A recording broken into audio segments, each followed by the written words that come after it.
Olá, novelover! Eu sou o Esdras e quero saber se você viu a novela ontem. Se você é novo por aqui, seja muito bem-vindo. Se também é apaixonado por teledramaturgia e tudo que envolve este universo, aqui é o seu lugar. Aproveita já, se inscreve no canal. Assim você não perde mais nenhum vídeo a partir de agora. Porque hoje a gente vai conversar um pouquinho, porque eu andei pensando em algumas coisas, em alguns argumentos, em alguns fios condutores de algumas novelas, especificamente de Quem Ama Cuida. A gente vai voltar a falar um pouquinho de Quem Ama Cuida. O Walter Carrasco se inspirou em quem, hein? Para escrever ali o fio condutor da história, o argumento da novela, né? Vamos falar sobre isso. E também vamos falar do que realmente me inspirou, me trouxe até este vídeo. Não foi Quem Ama Cuida, foi uma outra produção que me fez pensar em outras produções, que me fez pensar em Quem Ama Cuida. Ficou confuso? Mas eu vou explicar para vocês daqui a pouquinho, depois da vinheta. Não sai daí!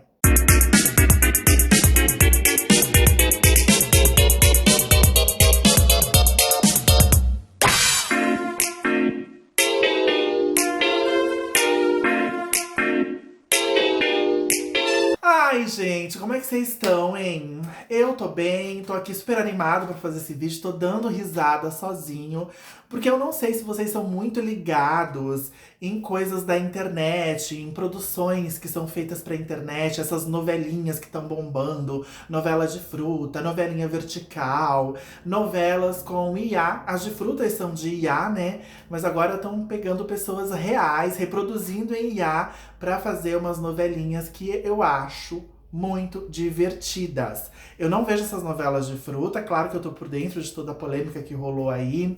Eu também ainda não entrei no mundo das novelinhas verticais, mas eu acho que em algum momento eu vou pegar uma ou outra pra conferir. Só que eu fui muito pego de surpresa, sabe? Com a super produção que estreou na semana passada. Eu acho que tem um público aqui que me segue que com certeza deve consumir esse tipo de produção, mas tem muita gente que é mais tradicional. Eu acho que as senhorinhas ali que estão ali na minha faixa etária, sabe? Que já passaram dos 40, essas senhorinhas como eu, talvez não estejam tão ligadas ou tão interessadas nesse tipo de produção.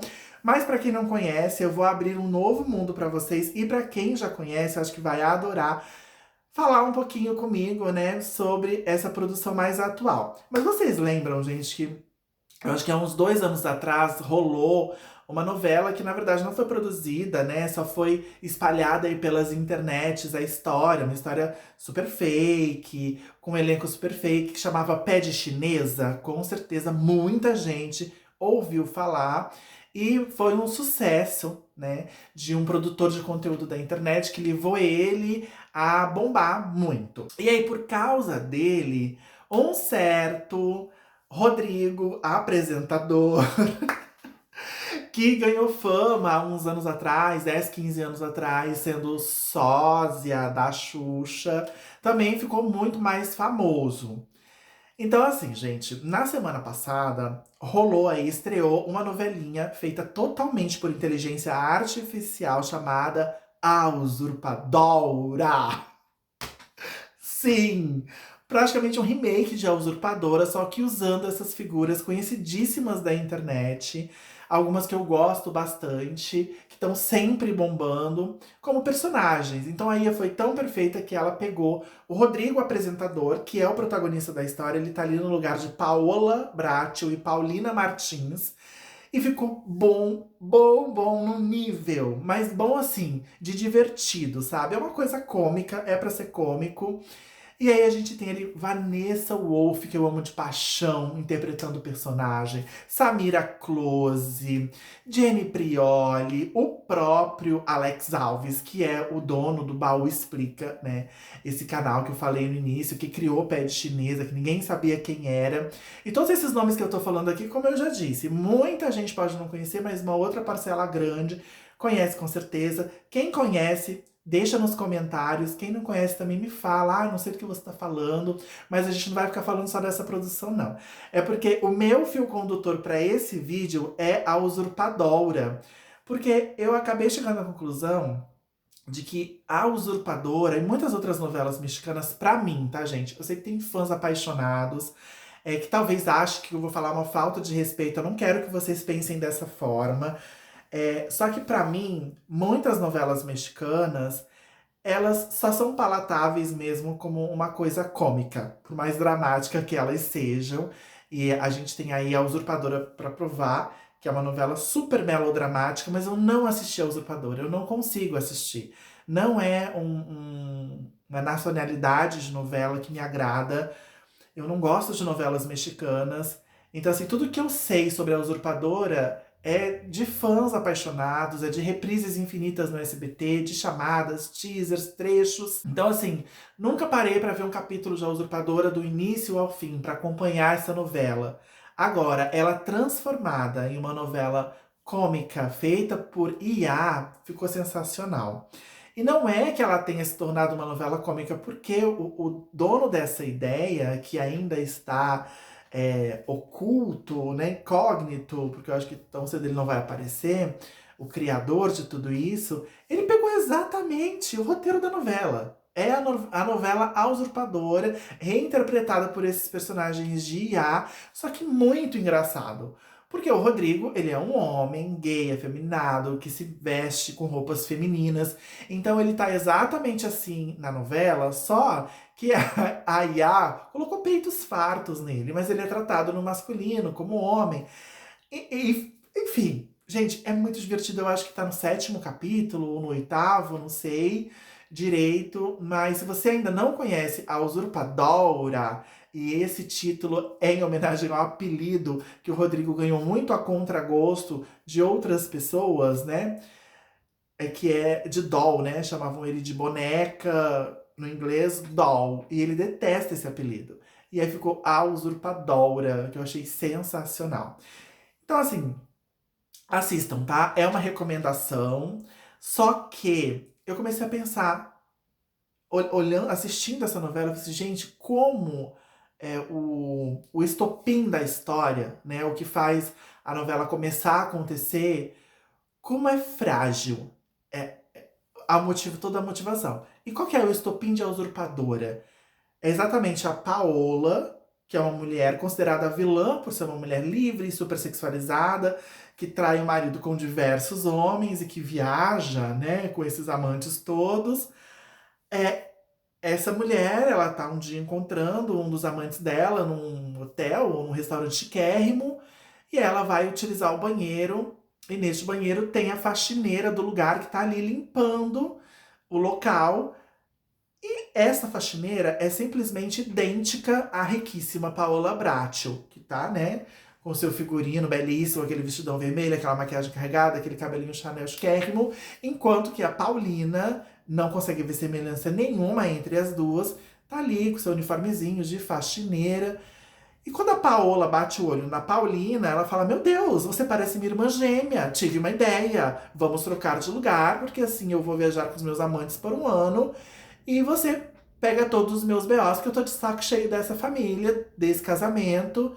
E aí eu vou te pagar uma grana boa, mas a bondosíssima e super maniqueísta mocinha Paulina, né? Que é a mocinha de novela mexicana clássica, ela não aceita, ela acha um absurdo.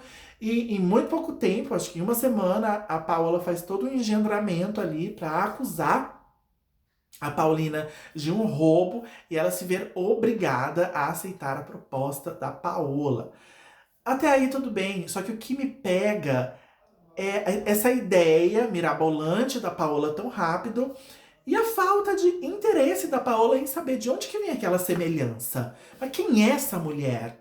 Sabe? Por que nós somos tão parecidas? Não, ela só que queria viajar e achou do nada uma sósia. Só que não era uma sósia, né, gente? Na verdade, ela era uma gêmea perdida que ela não sabia que tinha. Aí no decorrer da novela, vocês já cansaram, já assisti, sabe o que acontece. Elas descobrem que são irmãs gêmeas e tal.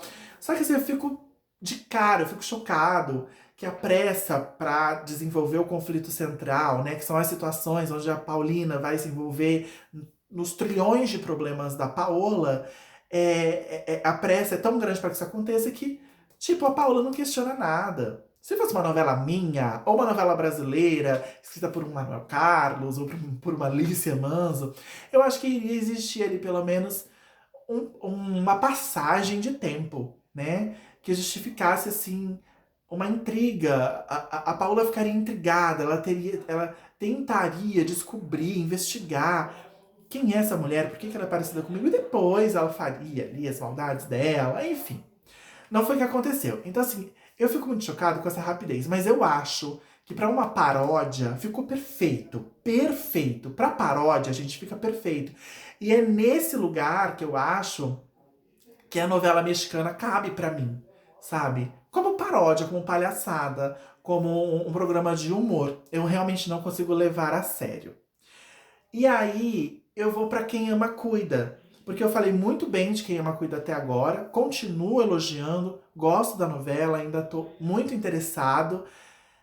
Se bem que agora vai entrar numa fase talvez meio chata, dela na cadeia, aquela parte da injustiça toda, a gente fica muito agoniado, a gente já quer ver, eu já quero ir lá pro último mês de novela pra ver a Pilar levando uma bela surra, pra ver a Pilar sendo alvo da vingança da Adriana. Mas eu vou ter que ter paciência, que isso ainda vai demorar um pouco. Eu espero que a gente se delicie muito com as outras vinganças da Adriana até chegar na Pilar. Mas falando dessa rapidez de desenvolvimento pro pontapé inicial da história, né? O que me pega aqui, que é a minha crítica à novela e a forma como o Valsir trata as coisas, é a rapidez com que o Arthur pediu a Adriana em casamento. Eu sei que até o casamento houve ali uma passagem de tempo de não sei quanto tempo, um mês, dois, mas o pedido aconteceu muito rápido. Tudo bem, tem ali a urgência dele, né, da irmã tentar interditá-lo, mas ele já tinha passado dessa fase, já tinha tido ali a audiência, ele tinha sido considerado uma pessoa sã, completamente dona dos seus domínios mentais. Então, eu achei que não tinha mais essa urgência dele fazer tão rápido. Então, eu acho que poderia passar ali, ter uma passagem de pelo menos uns 3 meses, 3 a 6 meses, para ele poder pedi-la em casamento. Então eu acho que esse pedido foi muito rápido. E é aí que eu acho que o Valser bebe demais da fonte das mexicanas. E eu vou mais longe ainda, porque com certeza o Valser assistiu essa novela. Eu acho que muita gente assistiu. Não é a novela mais famosa da Thalia, porque eu acho que a mais famosa é Maria do Bairro. Mas a primeira Maria das trilogias, a Maria Mercedes. Gente, esse pontapé inicial da trama de Maria Mercedes é idêntico ao pontapé inicial de Quem Ama Cuida. Eu não sei se vocês se lembram, mas existe um milionário na história. A Maria Mercedes, vivida pela Thalia, é a mocinha paupérrima, paupérrima de tudo, muito pobre, muito breguinha, cafoninha. E ela trabalha como ambulante na rua, vendendo bilhete premiado. Gente, pelo amor de Deus. E ela vivia praticamente mendigando para as pessoas comprarem um bilhete premiado. E um dia ela tá num bairro nobre, ela passa em frente a uma mansão gigantesca. Nessa mansão tem o dono da mansão tomando um solzinho ali na sua cadeira de roda, muito carrancudo. E ela oferece para ele, e ele é extremamente grosseiro com ela, né? Antipático. E tem ali uma primeira rusga, exatamente como aconteceu com a Adriana e Arthur no primeiro momento que eles se viram no parque, né? Que ele foi assaltado, ela foi ajudar. E aí fica essa rusga ali, tarará, e ela vai embora xingando ele, enfim. Esse personagem milionário chama-se Santiago del Olmo, né? E ele vive com uma irmã parasita, Pilar Brandão ali, né? Que é a Malvina Samaniego, e com a sobrinha, que é filha da Malvina, e o filho da Malvina também, que é ali o Dom Juan, o bom vivão, o playboy da história, que só quer saber de sombra e água fresca, várias mulheres. É o tesouro da mamãe, né? É o filho mais velho, que a mãe investe tudo. Mas são 3 parasitas que estão ali. Esse homem que não faz nada, que é o filho, a irmã, que tá ali sedenta pela herança desse Santiago, né, que é o dono da mansão, e a filha mais nova, que ela não dá muita bola, mas com quem ela confabula ali também pra fazer os planos infalíveis para conseguir conquistar essa herança. E aí, o Santiago, milionário, ele sabe que ninguém gosta dele, ninguém tem afeição por ele, que é um bando de parasitas. E ele odeia todo mundo. Só que ele é adoentado, tá muito debilitado. Ele precisa de ajuda. Ele podia só se cercar de cuidadores? Poderia, mas ali é uma novela mexicana, né? Então a gente tem aquela irmã que se finge de boazinha, mas ele sabe quem são todos ali. E aí, meio que pra se vingar, né, dessa irmã e desses sobrinhos, quando a Maria Mercedes aparece uma segunda vez, se eu não me engano, na porta dele oferecendo novamente bilhete, ele propõe casamento a ela. Então você pensa na loucura. Eles ficam separados por um portão, né? Porque assim, ele tá do lado de dentro da mansão e ela tá na rua. E ele pede ela em casamento, eu acho que sem nem ela entrar dentro da casa. Eu não sei se ele oferece uma água pra ela, alguma coisa. Ele simplesmente pede ela em casamento. Vou fazer melhor, em vez de comprar o seu bilhete, eu me caso com você. Você se casa comigo? Eu tenho muito dinheiro, você vai ter uma vida confortável. E claro, a mocinha sempre muito maculada, né? Muito imaculada, muito correta, valorosa, puritana. Jamais! Nossa, como você se atreve a me fazer esse tipo de proposta? Você é um pervertido. Mas aí vão rolando outros encontros, ela vai entendendo que ele é um homem mal amado, sofrido, onde todas as pessoas só querem saber do dinheiro dele, ele não tem o carinho das pessoas, o amor da família, ela vai se apegando e até que ela aceita, porque ela também vai mudar de vida. E aí eles se casam, né? Eu acho que escondido até da família. Ele morre logo em seguida, é aberto o testamento. A família tá achando que vai ganhar alguma coisa e vai tudo pra Maria Mercedes, que se muda pra mansão. E aí ela começa a se degladiar com a família, e tem todos os dissabores dela. E ela se apaixona pelo Playboy, e o Playboy quer se casar com ela por dinheiro, depois se apaixona. Enfim, esse não é o principal. Eu só queria falar desse início mesmo, desse casamento. Falei, cara, quem ama cuida é muito Maria Mercedes. E assim, não é nenhuma crítica que eu tô fazendo, é só um bate-papo mesmo pra gente entender as ligações, né? Que uma trama tem com a outra e tal. Mas o que mais me trouxe esse vídeo é isso, gente. Essa fragilidade, sabe? Na rapidez de como as coisas acontecem. Podia ter uma passagem de tempo, né? Eu nem vou falar muito de Maria Mercedes, nem de Usurpadora, porque são novelas mexicanas. A gente já tá acostumado que novela mexicana tem esse ritmo mesmo, não preza pela verossimilhança, mas quando vem para o nosso paizinho, que é o país onde faz as melhores novelas do mundo, a gente fica meio assim, né? Então essa seria uma crítica que eu teria pra fazer hoje, assim, de quem ama cuida, que eu andei pensando. Tudo isso, gente, passou pela minha cabeça, única e simplesmente por causa de A Usurpadora. Que eu amei. Então, se vocês ainda não assistiram a Usurpadora, procurem, gente. É muito divertido. Me trouxe todas essas reflexões, entendeu? Que acabam me trazendo a esse vídeo. Eu falei, gente, eu quero falar sobre isso. Quero falar sobre isso, vou fazer um vídeo. E tá aqui um novo vídeo pra vocês. Eu espero que vocês tenham gostado, tá bom? Se vocês gostaram, deixa seu like, comenta, compartilha. E a gente se vê no próximo. Um beijo. Tchau!